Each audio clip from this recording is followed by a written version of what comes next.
सब चले जा रहे हैं, हम भी चले जाएं। अच्छा आइए 10 मिनट की गुफ्तगू करने के लिए मैं चाहता हूं अल्लामा मौलाना अताउल्लाह मुजाहिदी को आवाज दो। नारे तकबीर, नारे रिसालत, मसलके आला हजरत, नारे तकबीर। इस दौर में कोई इतना आला नहीं, आला हजरत के जैसा निराला नहीं, और उसकी दिल की तिजोरी रखने में है जिसके दिल में बरेली का ताला नहीं।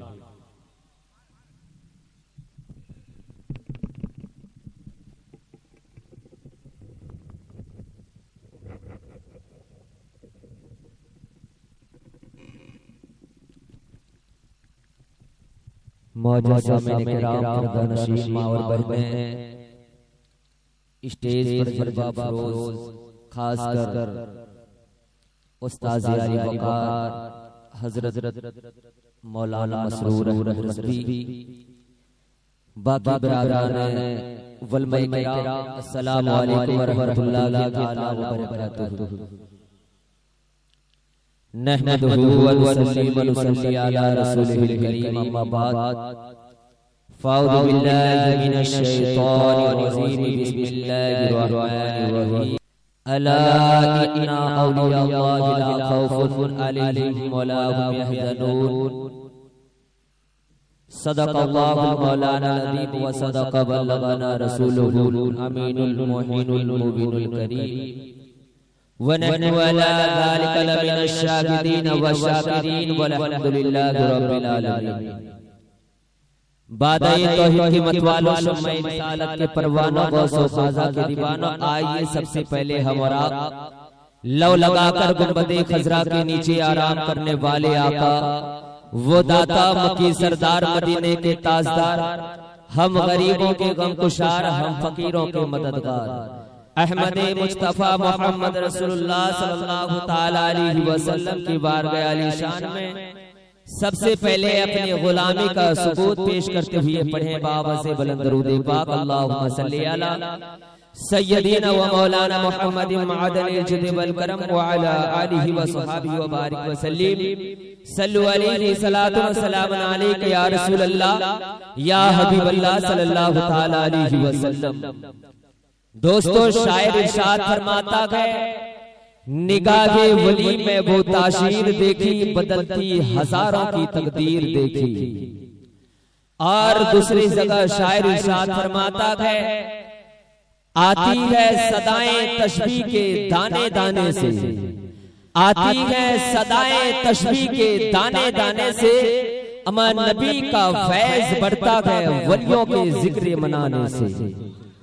मौजूद सामने किराम, आज मैं कोई तकरीर करने के लिए नहीं, बल्कि आपको मेरा दिल का हाल जो है वो सुनाने के लिए लिहाजा हाजिर हुआ हूं।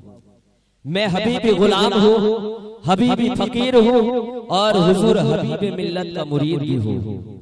ये मेरे लिए बड़ी खुशनसीबी की बात है कि हुजूर हबीबी मिल्लत के दामन करम से मैं वाबस्ता हूँ। और ये तो ये है, आज स्टेज पर जितने उलमा व शोरा तशरीफ फरमा गए, उनमें से अक्सर व बेशतर दरबारे मुजाहिदे मिल्लत से नमक खाने वाले हैं। आपने अभी बड़े भाई जनाब शमूइल अख्तर मुजाहिदी से बहुत मीठी मीठी आवाज में नाते नबी को सुनी है। मैं आपसे एक बात कहना चाहूंगा कि हमारी क्या हैसियत है, हमारी क्या ताकत है, हमारी क्या औकात है कि हम जैसे नाचीज, हम जैसे इस तरह गुनहगार बंदे डायरेक्ट गौसे आजम की बारगाह तक पहुंच जाएं। हमारी सदा गौसे आजम डायरेक्ट सुन ले हम किए क्या है। लिहाजा कौन से ऐसे काम करते हैं कि गौसे आजम जैसे आला मर्तबा के वली, यानी औलियाओं के सुल्तान, औलियाओं के ताजदार, जो हमारी सदाओं को सुन ले, इतना दिल को छोटा ना करें। इसीलिए दोस्तों मेरे अजीजों, हुजूर हबीबी मिल्लत जो सैयद गुलाम मोहम्मद साहब हबीबी साल में 4 से 5 मर्तबा इस बिदरपुर की सरजमीन पर तशरीफ लाते हैं। अगर आपसे कोई पूछे हारून भाई या मौलाना वसीम हो या फिर हमारे बस्ती के कोई एक भी शख्स कि आप लोग गौसे आजम की मजलिस सजाए हैं, कभी नमाज नहीं पढ़ते हैं, कभी रोजा नहीं रखते हैं, अल्लाह की कोई इबादत नहीं करते हैं, मैं इस बात को आपकी सर आंखों पर रखता हूँ। ये सब बातें एक तरफ, ये तो फर्जी बातें हैं, लेकिन हमारे लिए खुशी की बात तो ये है, हमारे लिए ये खुशनसीबी ये है, हुजूर हबीबे मिल्लत से हम वाबस्ता गए, हुजूर हबीबे मिल्लत के हम गुलाम हैं, हुजूर हबीबे मिल्लत के हम मुरीद हैं। हमारी दुआ डायरेक्ट कबूल हो या ना हो, हबीबे मिल्लत के दामन के सदके में गौस तक हमारी आवाज जरूर पहुंच जाएगी। और आज कुछ बदबक अय्याशी, कुछ नाचीज जिनको ना कुछ आता है ना जाता है, अपने गुफा के अंदर बैठकर लोमड़ियों की तरह शाने हबीबे मिल्लत के खिलाफ भौंकते हैं। मैं उनको डायरेक्ट ये पैगाम देना चाहता हूँ, वाकई अगर तू दम वाला होगा, अगर वाकई तू हिम्मत वाला होगा, अगर वाकई तेरे अंदर इतनी इल्म की ताकत थी, तो जिस वक्त पूरे हिंदुस्तान के सरजमीन पर एक वो हसीन चेहरा, एक वो रौनक चेहरा, इल्म का समंदर, इल्म का पावर, इल्म का सूरज, ताज शरीयत जिस वक्त बाहयात थे, अगर तुझ में ताकत थी तो ताज शरीयत के सामने जाकर तू सामना क्यों नहीं किया? और आज जब हमारे अकाबरीन, जब हमारे बुजुर्गाने दीन, जब हमारे औलिया किराम इस दुनिया से पर्दापोश हो गए, उस वक्त तू लोमड़ियों की तरह भौंकने लगा, उस तरह उस वक्त एक बेजुबान पंछी की तरह जो है अपने पर को फड़फड़ाने लगा। याद रख, यकीन मानो में हमारी आंख ने इस बात को देखी है, हमारी निगाह ने इस बात को देखी है, हमारी निगाह ने इस बात को सुनी है। हुजूर हबीबे मिल्लत जैसा कोई पीर आज तक मेरी आंख ने न देखी है। अगर सुजाअत की बात की जाए, हुजूर हबीबे मिल्लत निराले हैं। अगर गुफ्तार की बात की जाए, हुजूर हबीबे मिल्लत निराले हैं। छोटा हो या बड़ा, गोरा हो या काला, वो मोटा हो या दुबला, चाहे वो किसी किस्म का इंसान हो, आलिम हो या हाफिज, कारी हो या मुफ्ती, चाहे कोई अवाम क्यों ना हो, हुजूर हबीबे मिल्लत का गुफ्तार करने का आलम तो ये है, सबों से मोहब्बत में बात करते हैं, सबों से मोहब्बत से पेश आते हैं, सुफियाना अंदाज में बात करते हैं। और यही सुफियाना अंदाज, यही सराफत, यही सखावत, यही सुजाअत सब कुछ मेरे नबी की सुन्नत है। इसीलिए शायर कहता है, न तीर से न तलवार से,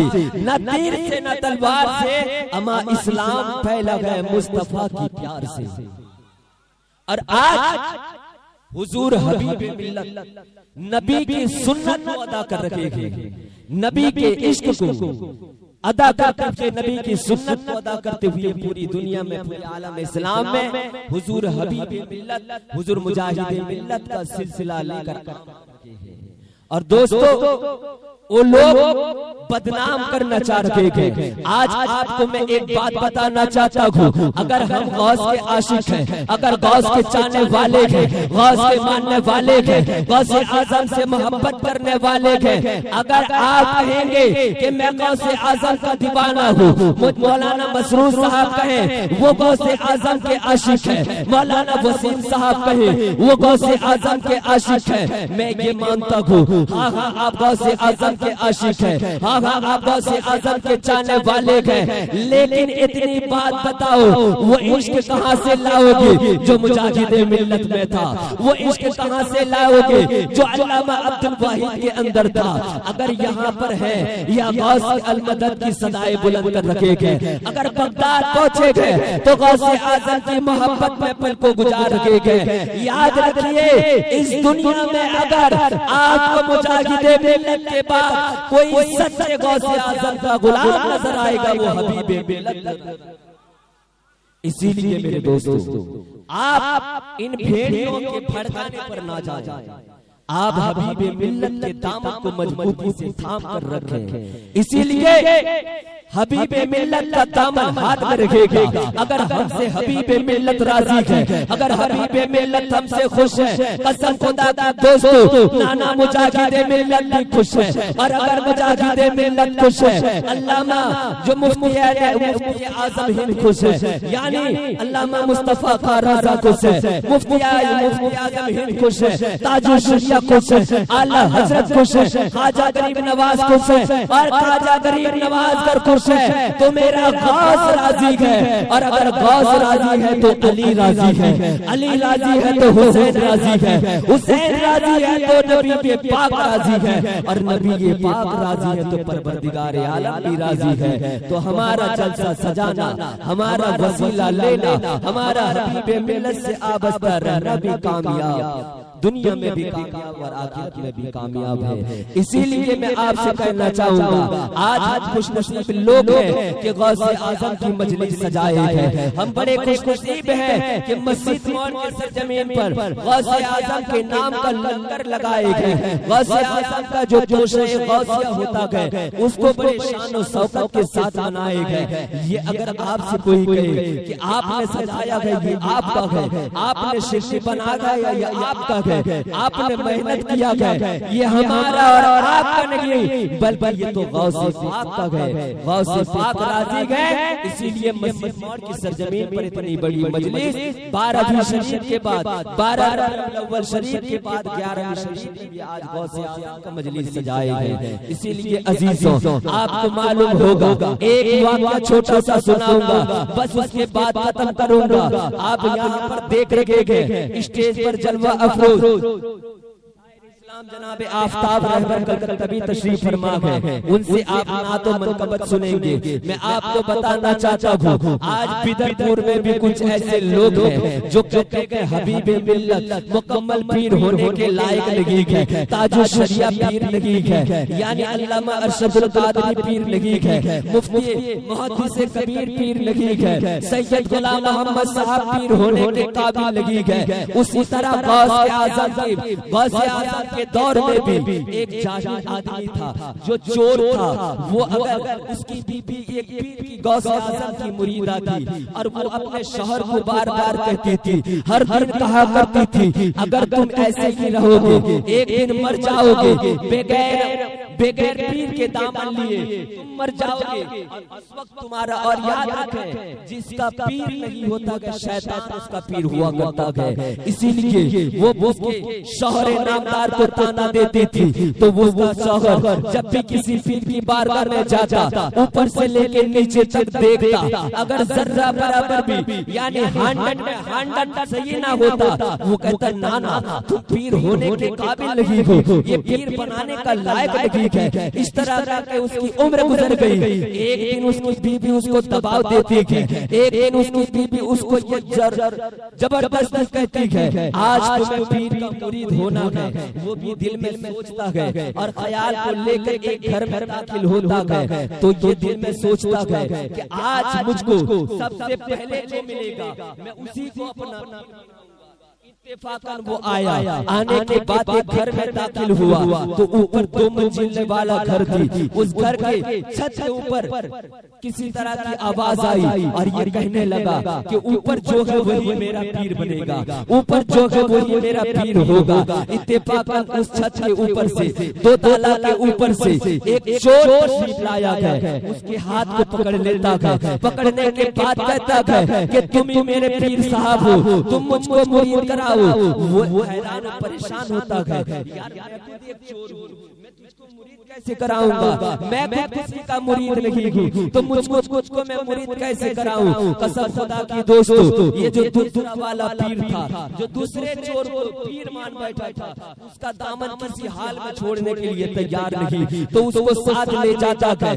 किसी घर में दाखिल होता है, उसके घर के बाहर वो गौसे आजम का घर था, उसको मालूम नहीं है। एक फकीर के घर में दाखिल होता है, दूसरे चोर को कहता है तुम यहीं पर खड़े खड़े रहो, मैं अभी जाऊंगा उस घर के अंदर से चोरी कर आऊंगा, फिर भी अगर तुम्हें यकीन ना हो तो तुमको मैं मुरीद करा दूंगा। तो कसम खुदा की दोस्तों, मेरे गौसे आज़म का जरा सा गौसे आज़म की शान देखिए, गौसे आज़म का मर्तबा देखिए, गौसे आज़म की कुदरत देखिए। जब वो चोर गौसे आज़म की बारगाह में जाता है, उसके दिल में लालच इस बात की है कि जब फकीर अपने जुब्बा को पहन कर निकलता है, उसके जुब्बे पे सोना लगा हुआ होता है। आज अगर जाऊंगा उसके घर में डाका डालूंगा तो माला माल हो जाऊंगा। वो गौसे आज़म की हुजरा मुबारक में शामिल होता है, ढूंढ जाता है। जाने के बाद रूम चारों तरफ से बंद था, खिड़कियां बंद थी, दरवाजा लॉक था और वो अंधेरा रूम था। वो चोर गया,